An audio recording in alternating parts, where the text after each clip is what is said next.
Welcome back to Knowledge Drop. My name's Josh. And I'm Derek. It's good to be back, Derek. We've been apart for a little bit. Indeed, it has been quite a number of days. Yeah, I mean, a lot has happened. I graduated. I now have a master's degree. Master? Master Zahner? I mean, I think that has a nice ring to it, but master's, holiday season, all new things, man. Starting a full-time job. It's been a crazy few weeks for me. So welcome to the grind, as they say. Right. I only have the next 4 years ahead of me, so. Yeah. But, and so, like, how was did you walk for the second time? Yep. I walked for the second time, had a bunch of family in, ended up getting a little sick right the day after, but I was happy I was able to walk and spend some time with some family. So it was a great holiday season for me. Yeah, it seems like everyone got sick over the holiday because, like, I mean, you know me, our family's always sick with 2 little kids, but it just this winter break was just crazy. Yeah, it's been a brutal cold season for sure. But to get into it, this is something I've been thinking about a lot. It's kind of overtaken my mind, I guess you could say. And it's kind of the idea of how I think and how other people think. Okay. Wait. This is it. This is it. Before a fun fact. I have a good fun fact. Can I share it first? Go for it. Okay. I was excited. Okay. I totally get it. I can see it. Now, have you ever heard of the actually here, I don't have my phone. The International Fixed Calendar. Have you ever heard of that before? No. Okay. Imagine this. Every year, instead of having 12 months with variable days of the month, and every day changes, the date falls on a different day of the week every year. Correct. Imagine a calendar system where there are 13 months and they have 28 days each, all of them. And they always have, like, January 1st is always a Monday or something. I didn't realize it worked out that well, that it could be like 28 days a month and then it's always on the same day. And yeah, I loved that. And so I wanted to share that actually exists. And yeah, there's some problems with it, but I thought that was like such a mathematical, like, it's just glorious. Yeah, should have divided by 13 instead of 12, huh? Yeah. Obviously, there's no, like, quarters in 13 months. Yeah. So that kind of breaks down. But then also, someone was like, well, if a holiday, like Martin Luther King Jr. Day, just happens to be on a Sunday, then nobody gets that off anymore because it's a non-work day. We'll still celebrate it, but it's like... Yeah, but you know what I mean? Also if it's something usually falls on a Sunday. Well, I mean, I guess there's certain holidays, like it's the first or second Monday or whatever every month. But like if Christmas happens on a Sunday, you still get 2 days off or whatever. Oh, yeah, like there's an observed and a celebrated. But I mean, with the fixed date, if Christmas falls on a Sunday, then you'll just get like the day after because it's Boxing Day, not because it's Christmas. I would think you would get an observed day for Christmas in the United States. Of course, but that was the one thing I was like, oh, so people have really thought this through. Anyway, that was my that's a good fun fact. But yeah, to get back into it. Okay, people are thinking. Just how they're thinking. Okay, and not necessarily how the brain works and memory and all that stuff. I'm not even necessarily want to get into, nor have I done a lot of research in. This isn't the Andrew Huberman podcast. No. But just to ponder the question of how different people think. But just a little bit before we get into that. Generally speaking, researchers nowadays have kind of broken our brain into 2 systems, System 1 and System 2. Okay. And so before I explain what System 1 and System 2 is, I just want to ask you a couple questions. And I just... Ooh, quiz time. I'm ready. First thing off the top of your head, you might have heard a couple of these, so you might know the answer. Okay. Unfortunately for our audience, but maybe not. So everybody can play along here. So question 1. A bat and a ball cost $1.10 in total. The bat costs $1 more than the ball. How much does the ball cost? It's $1.10 for both, and the bat is $1? Yeah. So wouldn't the ball cost 10 cents? All right, let's keep going. It takes 5 minutes for 5 machines to make 5 widgets. How long would it take 100 machines to make 100 widgets? These are the kind of problems I need paper for. Okay, you've got 5 machines. Just quick. 5 machines, 5 widgets each. It takes 5 machines, 5 minutes to make 5 widgets. How long does it take? Or no, sorry. How long would it take 100 machines to make 100 widgets?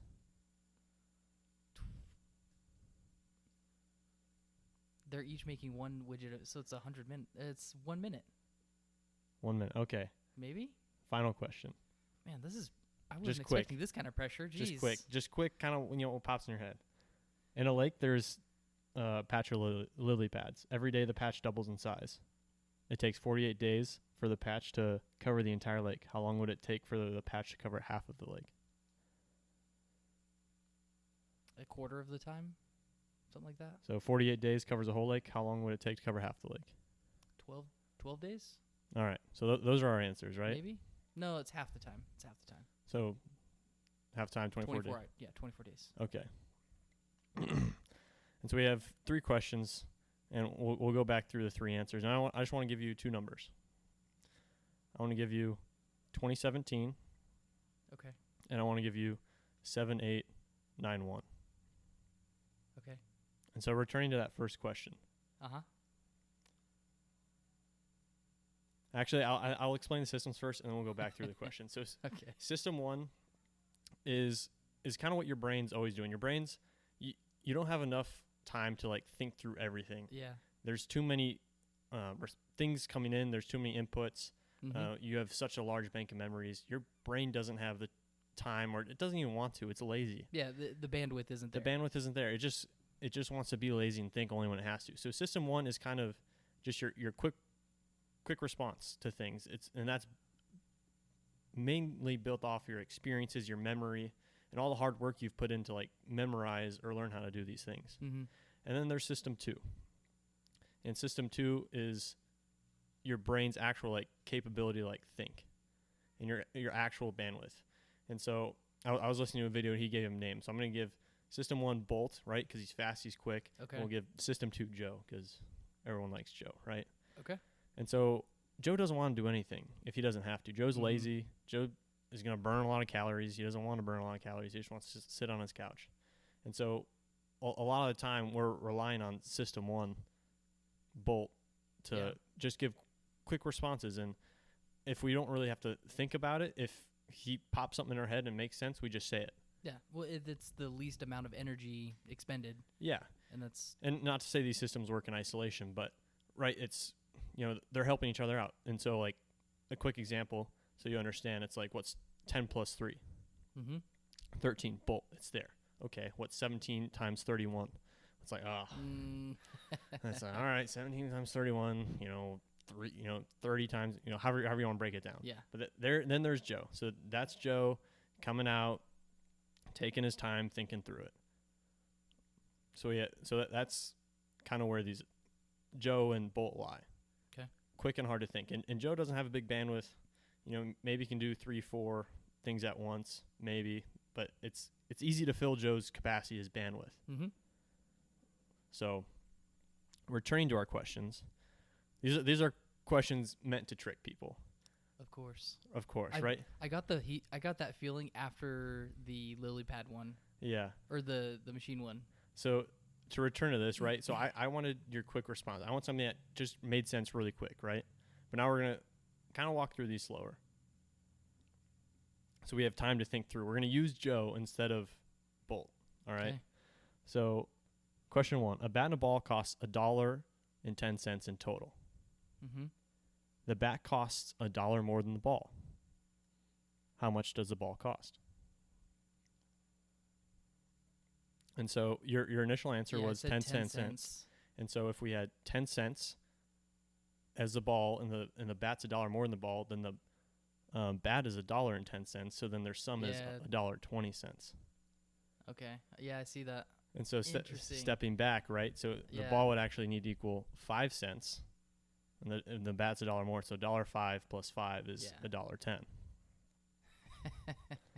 Right? But it's just it's so quick. It's 10 more. 10 more. Bolt's like, hey, it's 10 more. Just say it. It sounds right. Say it. It's easy. It's probably right? That's cool. So that's the first one. Second one, if it takes 5 machines, 5 minutes to make 5 widgets. Mm-hmm. How long would it take 100 machines to make 100 widgets? Well, so now if I'm able to think about it, the rate that you're telling me these machines are able to put out widgets is 1 per minute. No, because it's 5 machines take 5 minutes to make 5 widgets. So each machine makes one makes one widget, in 5 minutes. Right? Yeah. So No. 5 machines, 5 minutes, 5 minutes. 5 widgets. Yeah. So each machine makes one widget in 5 minutes. Yeah. So then for 100 machines to make 100 widgets, it's still 5 minutes. Because each machine is making one widget every 5 minutes. Okay. Yeah, I see that. Right? Okay. I'm going to have to come up with my own quiz to level the field here. Did them dirty then on this one. and then the last question, right? In a lake, there's a patch of lily pads. Every day the patch doubles in size. If it takes 48 days for the patch to cover the entire lake, how long would it take for the patch to cover half of the lake if it doubles in size every day? So day 48 is 100 out of 100. Mm-hmm. And I said day 24. Yeah. Because it'll double. But the size of the patch doubles every day. If the patch is the size of half, or if it's the entire pond at 48 days. At 48. But every day it doubles. Oh, so then it would be 47. 47. Ah, freaking hell. I thought I had that one. Yep, there it is. And so, right, it's easy to make these quick assumptions, right? Yeah. It's That's like, funny. $1, okay, plus 10. $1.10 or 10 cents. Yeah. 5, 100, 48 and a half, 24, right? And so you made all the right answers, right? You made me really happy. The expected answers. So that's great. But yeah, that's the difference, right? And there was an interesting study done. This was put on like a college entrance exam. Mm-hmm. Some of these questions in different variations. And when they first put it through, just kind of how I stated it, I think it was 85% of people answered incorrectly. Oh, wow. But then on a different set, they made the language much more confusing, and they like dulled the print, so you had to like really look at it. And once people were like really forced to look at it and think about it, it dropped down to 35% incorrect. So just like that couple seconds more of taking a look at it was enough to get them to think critically. Yeah, and so I think that's just fascinating. Like like how you're using that experience and that big like wealth of knowledge, and it comes to something super quick, and that's what it is, because it makes sense in that split second. So you might as well say it. I thought that was fascinating. But to return to the last two things I asked you to do, you remember the two numbers I asked you to remember? 2017. Yep. 7981. You were close. 7891. 7891. And so, kudos to you on that. This one I'm kind of throwing in here myself, because, right, like bandwidth of Joe is very limited. Okay. And so like, I gave this to you, and then we were kind of using Joe's bandwidth, right? We were thinking through these different problems. Oh, like and you got it mostly like distracting. You got it mostly right? But when I say 2017, that's 4 numbers. But how we categorize it in like one lump of information, it's a whole number, as opposed to 7891. Now what? Now you're there are 4 individual numbers. Yeah, now that's like 4 different buckets for Joe to try and think through. So as opposed to if I just told you, hey, remember 2017 and 1987. Yeah.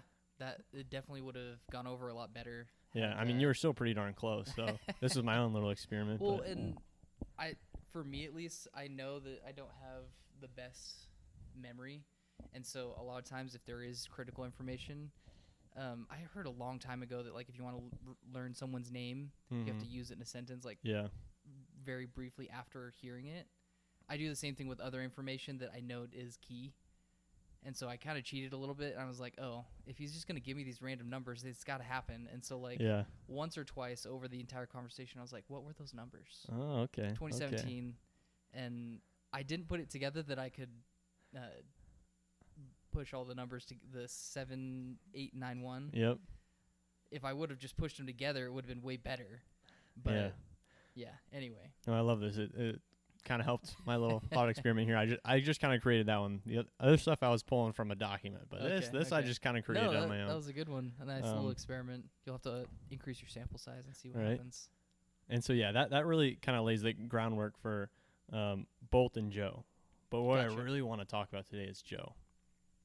And I think this all started, I hate to admit it must have been like an Instagram reel.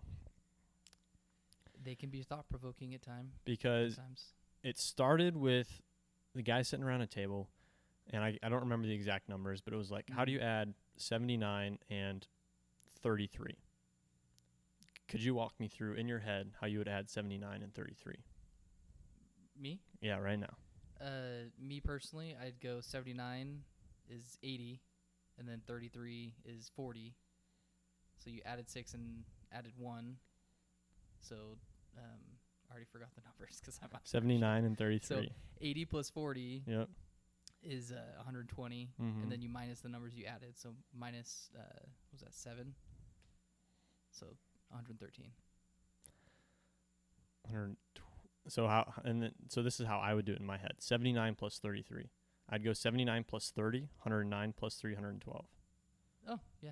And so, like, it was, I understand, like, everybody thinks differently, but that was, like, the first time, like, I almost, like, heard people, like, go through a simple math problem like that and approach it completely different because somebody did it how you did it, subtracted, which boggles my mind. I was like, why in the holy would anybody think like that? But that's just how you think. Yeah. And some people did it like that, and then some people would also kind of round up, so they go like 80 plus 30 and then kind of do like halfway in between. But I thought that was fascinating. And then kind of for the first time in my life, I was like how do people think? Like if they can, how do these plebes get through their day? Freaking hell. If different people can approach a simple math problem so differently. Yeah. Like, what about everything else? And then it's funny, like I kind of ask people, I'm like, how do you think? And they just kind of look at me like, almost like, what are you asking? I think. And I think one of the most interesting parts for me is from the brief research I've done, there's verbal thinkers, and then there's I'm going to mess this side up, but people who think in like pictures and patterns and things of that sort. Yeah. And so, shout out Temple Grandin. I've watched a few videos and I want to get her book. But she almost had the same epiphany. She thinks very much solely in like pictures, and categories and things like that. And she's like, and kind of sometime in my 20s, it was the first time I realized that people think differently. And so I really like to read her book, and I've listened to quite a few videos with her, but almost had the same epiphany, except I am a completely verbal thinker. Like, to the extent that people are always like, close your eyes and picture. And then you can say the simplest thing, like close your eyes and picture a Nike sign. Close your eyes and picture an apple. I can't picture anything. I see blackness. It is. What does it mean to be a verbal? You're and speaking. In my head, I'm literally having an internal monologue. So it's like I am speaking to myself 24/7, and that's all it does. As opposed to some people, a text dialogue, basically. Literally a text dialogue of this beautiful voice just talking to me 24/7. And so, kind of before I just go deeper into that, I just, from your initial thoughts of how I think, I want to hear how you think. I definitely feel like I feel like I have both, but I'm very much more visual. Okay. Because like that's good. That's what I wanted from this discussion. Even just while you're speaking, like when you mention like a pond, I'm seeing a pond. Like I don't have to close my eyes. I hate closing my eyes for visualization stuff. Yeah. I'd rather just like kind of stare off into space. But And that's even what a as lot of you're people do. saying machines, I'm thinking of 3D printers. Like these are widgets just pumping out parts, or a pond that's, you know. And see, like, that is inherently fascinating to me because just as I've kind of thought more about different things in my life, whether I do good at or I struggle with, I think has, at least in some regard, have to do with how I think. Because I really can't think and listen to words. Like, I can't really listen to music with words and think, because my thinking is completely an internal dialogue. So as I'm thinking, I'm going in a train of thought, I hear words, and it throws off my internal monologue, and it goes sideways. If I'm writing and thinking, I usually write slower than I think, which I think is for most people. But I'm thinking of next word or two words, so I'm starting to write the next word or ending the last, this word with the start of the next word. So I'm erasing a lot. Yeah.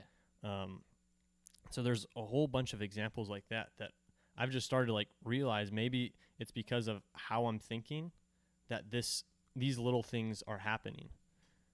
Yeah. Well, the writing thing, that's really funny that despite you being like a text-based, I'm visual-based or whatever, because I'm seeing the next letter I'm writing at the end of the word, so I still have to end up erasing. Oh, so we have the same problem. A lot of times what's really annoying is I write the first half of the word with the second half, or yep. I combine two words in once in one 100%. and it drives me crazy because I do that constantly.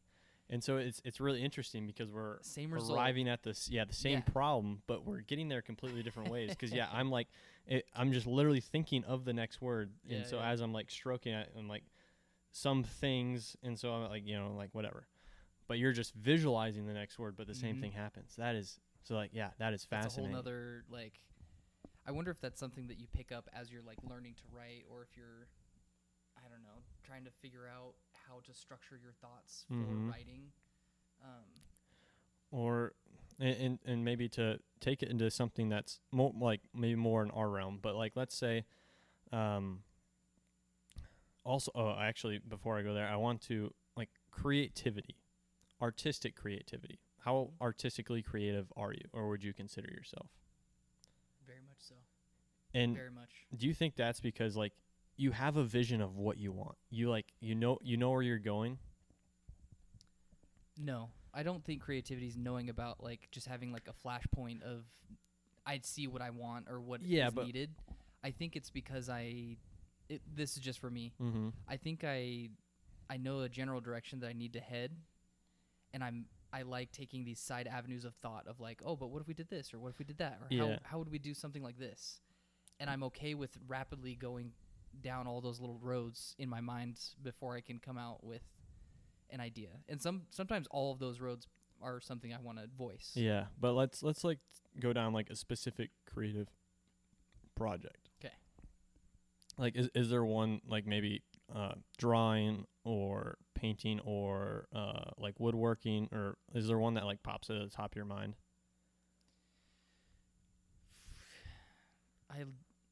Woodworking, I guess. Yeah, like maybe this table, for example. 3D modeling, the table.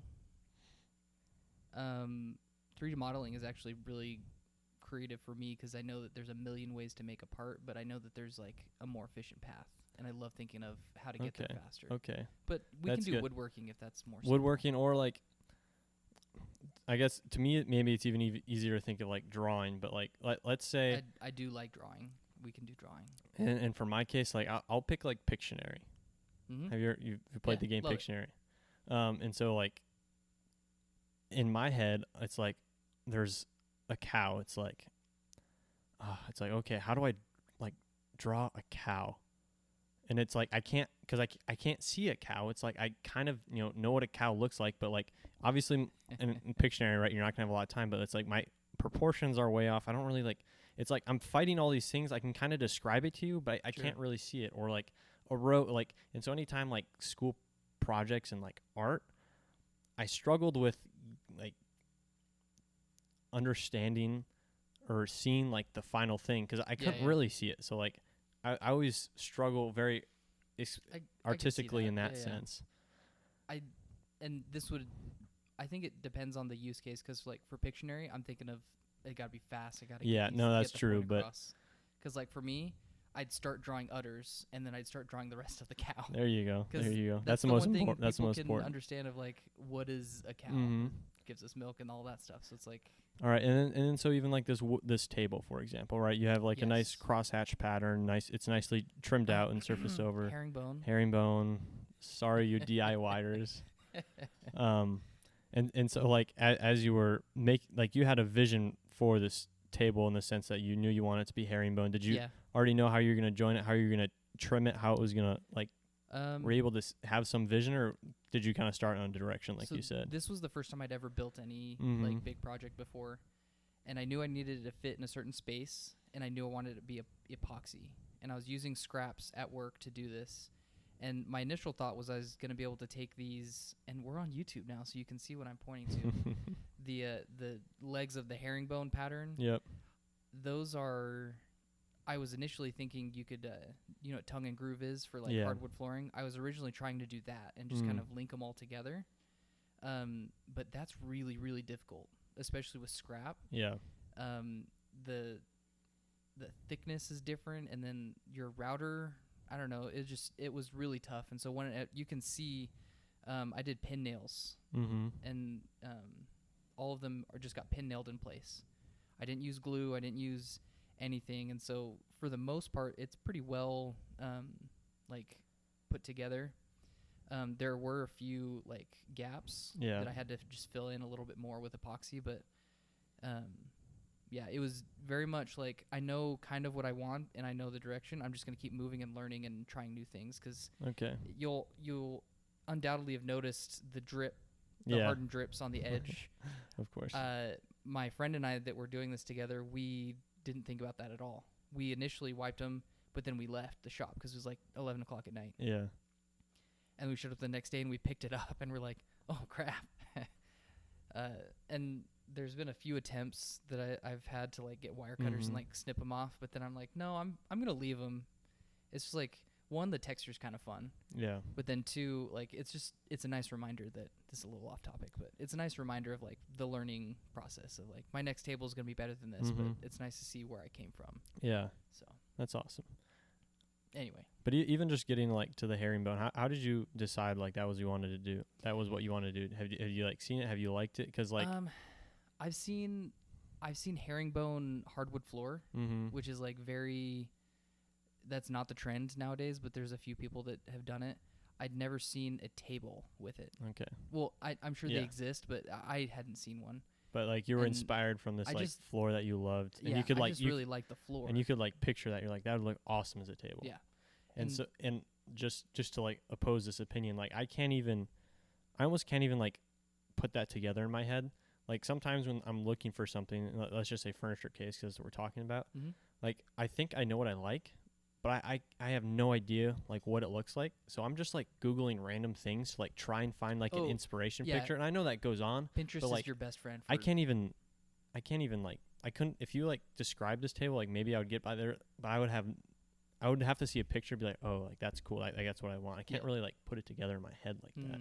Interesting. So there's no visual element. I see black, man. So and so like. Let's take this to CAD now, because maybe that's more relatable, right? Just I mean, you and I talking CAD. We're engineers. We live in CAD. We live in 3D, right? And I guess in my job, I live from 2D to 3D because we have a lot of things on 2D to 3D. But I have a lot of people who can take this table for, say, let's throw it in CAD, and they can take it and in their head they can see it, and that's one thing. But then two, they can like take this thing and they can like rotate around, they can look at it, and they're like, what do I need here? Like, can you take an object and just kind of like rotate in your head and like see the different aspects of it? Do you guys do exploded views? Yeah. For me, I could do that in my head of like, okay, I can see all the constituent parts of this table, and then I can start to identify which one's going to have so like these edge pieces are actually really hard because I made a really big rabbet, and I chamfered the edge. So it was a 2x4. Yep. And now there's like a big chunk of the middle missing. Mm-hmm. But then there's also the chamfer on the side here, and then a fillet on the bottom. And so it's like, for me, I'm already walking through order of operations on, you don't want to do the fillet and chamfer because then you're losing like datum edges. Yep. So that's all kind of what goes on in my head when I think of like, how are you going to make this table? That is so cool to me because obviously I can't see anything in my head. Like I'm so bad as like, if I'm like really trying to like picture something 3D, like first of all, really can't be listening to anything. And then like second, I close my eyes not to like picture anything, but to like remove visual stimuli so I can think through something better. Yeah. But like even like I take this like part on a CNC, like a lineal on a CNC, think of like a T or an L, and it's like I can't like picture where something's happening. So like sometimes I have to like, it's like I have to like grab the door and I'm like, all right, where's my top and my bottom? And then I like I move it and then I rotate it into position, and I have to like do it that way because I can't visualize it, and that's something that's kind of tricky to think through when you're grabbing some object and flipping it around. So it's like, it's something as trivial as that I can't even begin to think through. And then so like when I start like combining like complex corners or like an exploded view you talked about, it's like, okay, so I know, I need screw A and screw B to go to connect block 1 into block 2, and then something else comes. Like I have to talk through it because I know from experience I've built some of these. Mm-hmm. But I like every time if I want to like rethink an idea or rethink some process, I have to kind of go back to the beginning, talk to where I want to get to, and then think about it in that state. It's not like I can just explode, put those back together. Okay, what do I have? Let me look at it. This is going to hit here. It's like I need to like logically like step through each part of the process till I get to where I want, and then think from there. Interesting. Like for me, that sounds so much harder. That sounds so much harder. And it is, as I like, sometimes I'm talking to other engineers, they're like, yeah, I can just like, I can see something. And as I was listening to some interviews with Temple Grandin, she's like, I work with these, all these machine shops, because she's done a lot of work for making the food industry much safer, and working with big machine shops to make all kinds of stuff for them. She's like, these people that really struggled in school or like didn't quite get math per se can like take these complex machines and they can just see it like vividly. They have a design in their head and they see it and they can build it. And like that is fascinating, because I 100% agree. There's like, she's like, there's there's engineers that need to be doing HVAC calculations, heating, cooling, stress analysis, yada, yada, yada. Yeah. And then there's people that aren't that good at all that, but are really good at the functional. How is this going to work? How am I going to make this? How is it going to come together? I'm like, I get that 100%. Cause I like that a lot. And I think that is like so underappreciated in STEM overall, because in school it's just like math. And you don't really use it at all. I can't it's tell like you the last time I saw calculus. Right. And it's like, even when you're doing stress calculation stuff, you're using numbers and you need the math grinders or like the programmers. Great numbers guys. Numbers guys. But you need these people that can visualize and come up with these things in their head, and they can see it and they know what they want to build. Yep. And I'm starting to envy that. So I wonder, from your research, did you see any like studies done that like these text-based mindsets do better in school? Well, because at least in that, especially now more in recent years, because school is just being more cultivated or sculpted towards people with like the math brain, with verbal learning. Sure. And they're taking out these opportunities like wood shop and all these different hands-on experiences, which people who are well with their hands and their minds and they can see things, it's taking away those opportunities and just kind of pushing verbal down their throat. Yeah. And so I think it definitely I'd have to do more research, but yeah. It just, from our conversation, it sounds more like they're able to not get as distracted by trying to visualize the stress concentration of whatever. Yeah, but they don't even get the chance to like visualize it because just like equation, stress calculate, like very little, like unless we were in our ANSYS class. That was like really the only time we ever really got to visualize things. Yeah, there's this great YouTube channel called Engineering Toolbox where he just does visualizations of engineering concepts. Yeah. It's phenomenal. Like top notch, like really, really great. But he like takes you to like the molecular level of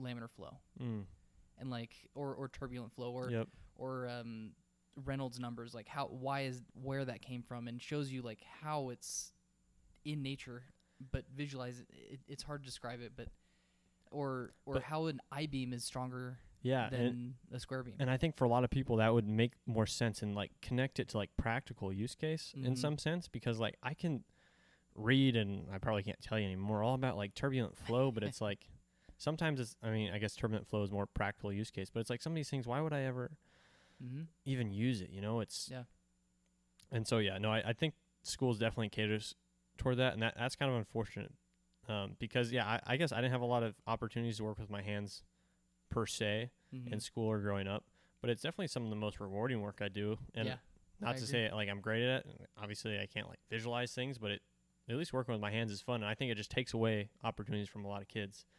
I guess to get back on point in terms of thinking, I think also something very interesting, at least how I think very linearly, like A, then B, then C, then D. Like if I were to approach a problem, there's, you know, things A through Z can be wrong with it, at least that I know of, right?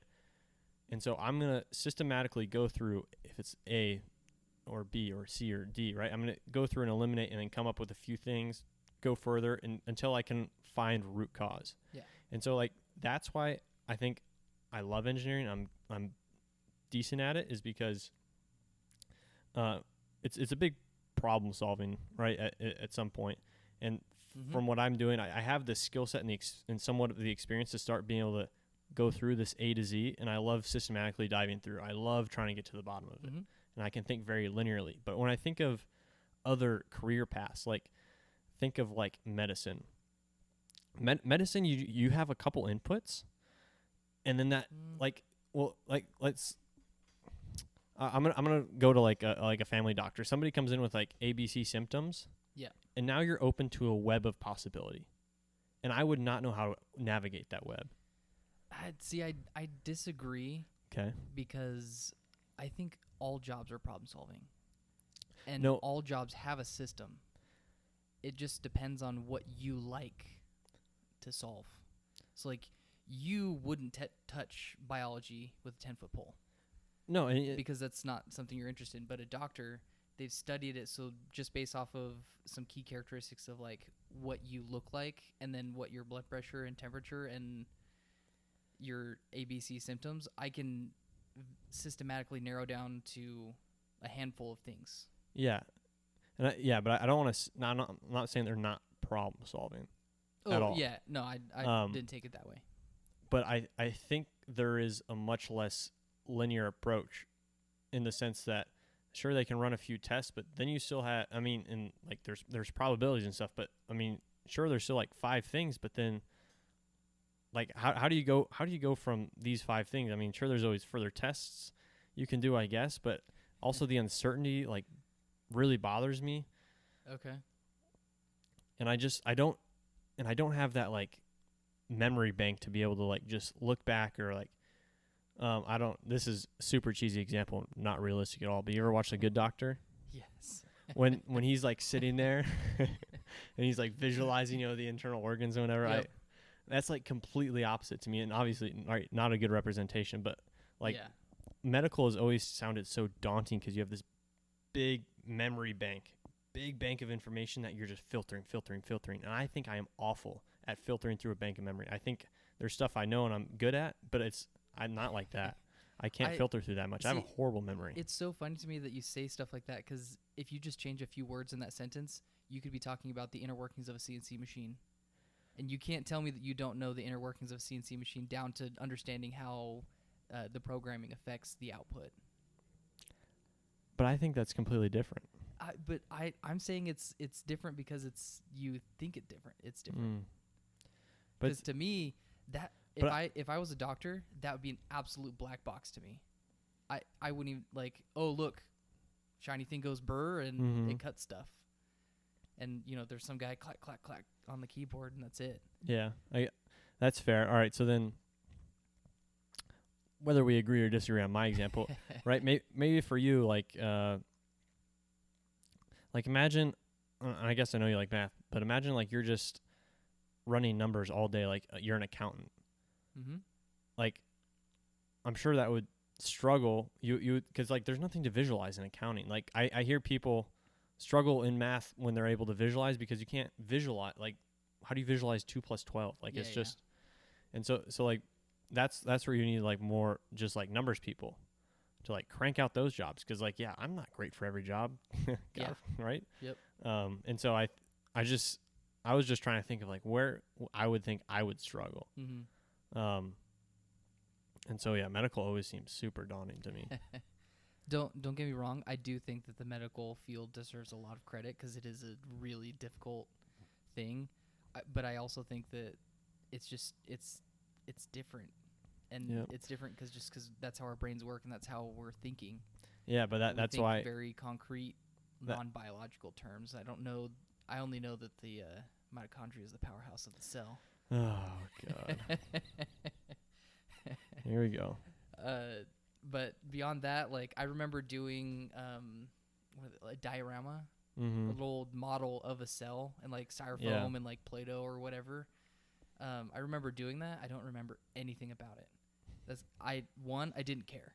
Yeah. Things at that level I didn't care about. But on the flip side, who cares about the ductility of steel or aluminum 6061 at X temperature? Yeah, not most people. Yeah, but that's something that I have to think about. And okay, yeah, I get the niche. You know a lot about what you know, and not a lot about what you don't know. Okay, I get it. We all have our own systems. We all have our own like.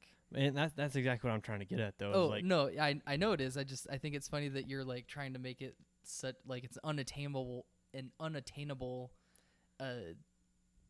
knowledge space for medical or whatnot. I think just how I think, it would be unattainable for me. But we can agree to disagree there.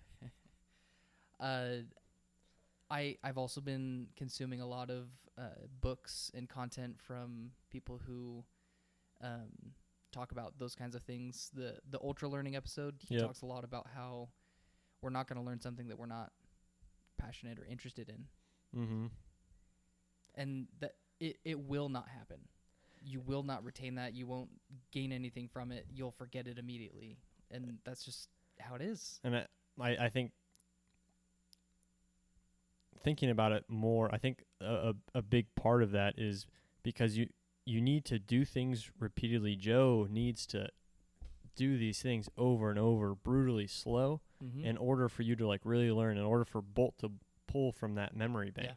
And if you have no interest in doing something, you're not going to practice enough. Joe's not going to practice enough so Bolt learns it, right? You're just going to see it, move it, get on. And that's like, I don't know, like you kind of saw this as college went on, but like more and more recitations were tried to like change to like groups where you're like doing more problems and people would do more things in class. So you're answering questions. So you're like practicing these things. They're trying to move towards more engaging lectures. One, to try and keep you interested and off your phone, but two, to actually learn the information better. I will, without a doubt, make this sweeping statement that if there was more group practice sessions, people would do better in school. Yeah, right. Just because you have more opportunities to try the thing, to do the thing, to learn the thing, instead of just sitting there listening. Yeah, like just our little study group over the years, like I absolutely would not have done nearly as well without our group. Not because I was like mooching off of you guys, but like I genuinely wanted to know, and you guys had enough patience to sit there with me and walk me through it. Yeah, and this is also what I heard is like in science is one of the hardest subjects to learn because there's so much information jump that it's hard for Joe to like learn that. And so before you move on to the next subject. So that's kind of why you only know mitochondria is the powerhouse of the cell, because it's a little slogan. So don't blame me there. But yeah, it's incorrect slogan at that. Yeah. But anyway. And so yeah, that's it. People are trying to change how they teach, get away from just lecturing to more interactive things to help you learn, help you be able to bank on these experiences. Yeah. And skills. But yeah, I've just been completely fascinated on how people think, and I just kind of keep asking everybody, like, how do you think? How do you think? Explain to me how you think. Can you see? Can you not see? Like, do you have to talk through things? Mm-hmm. And like, what I still understand is like, if somebody thinks like exclusively into pictures, like, do you have to interpret pictures into words? Like, how do you even speak? Because I'm just like speaking as I talk, because that's just always what I'm doing. I'm just talking always 100%, 24/7. It never shuts up. One of the recent things that I liked that Elon Musk put out, I don't remember if it was a graphic or a text, but he said, or basically what was in the message was, there's a message in your brain, and then there's a filter, and the filter does not allow 100% transfer of the knowledge. So from your brain to your lips for communication, let's just say there's a 60% pass rate. Now from my lips to your ears, there's another filter, and you're gonna listen to all my words, but your filter's only gonna allow 90% of that. So now we'll just say 50%. We're at 50% of from my brain to your ears, and then you interpret what you hear, and then you translate. It's another filter, and so he's like, from my brain to your brain, there's only like a 30% or 20% transfer of knowledge. Yeah, no, that's that was like a really cool, like, oh my gosh, I need to be better at communicating. Oh, 100%. But then I'm like, all right, well, let me try and describe a rose to you. I'll go back to it. It's like, you can like look to the side, you'll see this picture of the rose, and you can like describe what you see, and I'm just like I know what a rose looks like, but it's like it's red, it has like petal leaf layers, right? It kind of looks, it's in like a cup shape, and they get closer in the center. Yeah. It's like, I can like try and describe it, but I'm also trying to remember. I'm trying to remember and describe at the same time. You got to remember the first characteristic you named. Yeah. Which is red. So I can't. Yeah. So it's like things like, I just find that I can't even imagine like just seeing something in my head. I would love to be able to do that. Yeah, I can't say I'd want to do the text-based thing. Sorry, Josh. Yeah, it's just like, it's wild. It's just like, literally, I'm always talking to myself. Interesting. Like, you're not worried that's like a medical condition? I mean, I'm starting to think about it a little bit. But yeah, I just think it's so interesting that maybe like somebody doesn't hear, like somebody's not talking in their head. Yeah. I do remember having a conversation with my little brother. He's probably like 8 or 9, and he would talk out loud constantly, all the time. And I was like, just say it in your head. I don't need to hear what you're saying. Yeah. Or hear what you're thinking. And he's like, what do you mean talk in your head? And I was like, I couldn't even say it. I was like 10. I was like, the words, instead of coming out of your mouth, you just keep in your mind. And he was like, what do you mean? How do you speak in your mind? Like, and I understand now that his filter, there was no filter from his brain to his mouth. There was no, so it was 100% pass through. Yeah. Like, but that's to me, it was like, I got so mad because I was like, you cannot tell me that you don't have a voice in your head telling you what to say, or like how to, like a thought. You can't tell me there's not a thought in your head that's not. Or to me, it was like, I literally thought like close your eyes and picture something. I thought that was figurative for the longest time. I was like, okay, do what you say. But yeah, so I think this is fascinating. And then to like kind of learn how other people thinks, like maybe you have to alter how you communicate with them to try and get across, right, the best information possible. Well, then there's the hurdle. What you're coming across is you don't know what questions to ask to figure out what kind of thinker they are. Yeah. For me, I never would have guessed you're just strictly text. Yeah. It's wild. It's especially like as I talk to a lot of engineers are really able to see so many things in their head. Yeah. And so now I'm questioning my whole life plan here, but it's been super fun to just hear different people's answers. Yeah. And just maybe just open that book to them and be like, maybe like what I think isn't what everybody else thinks. That's I mean, that's just what I thought for a long time. Everybody just thinks how I think. There's just a voice in their head talking. Yeah. So yeah, I really love this conversation. I just really want to open it up because I want to see what you were. And I was kind of thinking you were more visual just because of the path you chose to follow and your creative love in making and building so many different things. So it was great to hear your perspective on this whole conversation. So hopefully for the listeners, this opens up a question. Yeah. Like, how do you think? How do other people think? Ask the question, get in some great conversations because it is truly fascinating to me. And I hope that has transferred through this mic and into your lives and changes the way you think. Yeah. I definitely enjoyed learning a little bit more about you and how your brain works because if I haven't made it clear by now, I am very jealous of your brain and the knowledge that you have. So yeah, we gotta get Ian on to talk to him. Oh yes, right? That would be great. But until then, we'll see you on the next one.